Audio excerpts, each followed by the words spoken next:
Bonjour à tous, c'est GLG et je vous souhaite la bienvenue pour votre petit JT du Geek, toujours en mode électrique. Aujourd'hui, nous dévoilons le nouveau modèle BYD Seal 07 DMI, le remplacement du Seal DMI en Chine. Et surtout, n'oubliez pas de vous abonner pour ne louper aucune nouvelle vidéo sur les dernières nouveautés des véhicules électriques chinois et de cliquer sur la cloche pour recevoir une notification tous les matins. Le BYD Seal 07 DMI a récemment été dévoilé grâce aux informations fournies par le ministère de l'Industrie et des Technologies de l'Information MIIT. Les dimensions du Seal 07 DMI restent inchangées par rapport au modèle actuel, 1980 1890 par 1495 avec un empattement de 2900. Le Seal 07 DMI utilise le système PHEV de 5e génération de BYD. La version la plus légère du Seal 07 DMI pèse 1795 kg, tandis que les autres versions pèsent 1900 et 1960 kg respectivement. Le moteur de la version de base est le BYD 172 QC de 1,5 litres, offrant une puissance de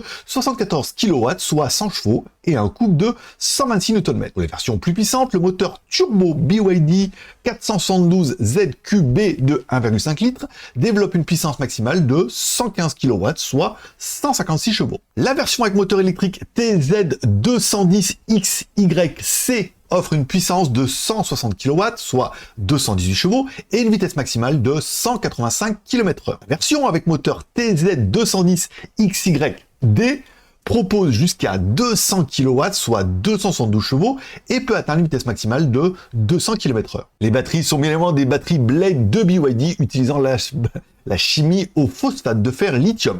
Bien que les capacités exactes ne soient pas encore confirmées, deux capacités différentes sont attendues pour les versions les plus lourdes. Les options de roues disponibles sont de 17, 18 et jusqu'à 19 pouces. Le Seal 07 DMI est attendu avec un prix similaire à ceux du Seal DMI actuel, allant de 149 800 à 219 800 yuan, soit environ, si on convertit les yuan chinois et qu'on les met en euros, entre 19 000 et 28 000 euros hors taxes, puisque c'est un prix en Chine, bien évidemment. Et vous, que pensez-vous de ce BYD Seal 07 DMI?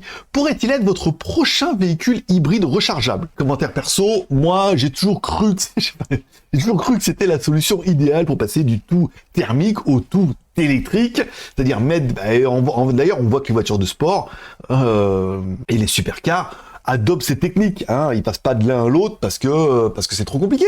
Encore une fois, il faut habituer un peu les gens. Voilà, et ce qu'avait tenté de faire Toyota, qui n'avait pas marché, puis on se rend compte que ils avaient peut-être un petit peu raison. Merci de laisser un like ou un dislike, un commentaire dans cette vidéo, de vous abonner si c'est pas encore fait. Plus d'informations sur les véhicules électriques chinois et les innovations, je vous rappelle que vous pouvez retrouver toutes nos news directement sur JT du Geek EV, cette chaîne YouTube, mais également beaucoup plus de news, certainement 2 à 3 par jour, sur notre blog jtgeek.com.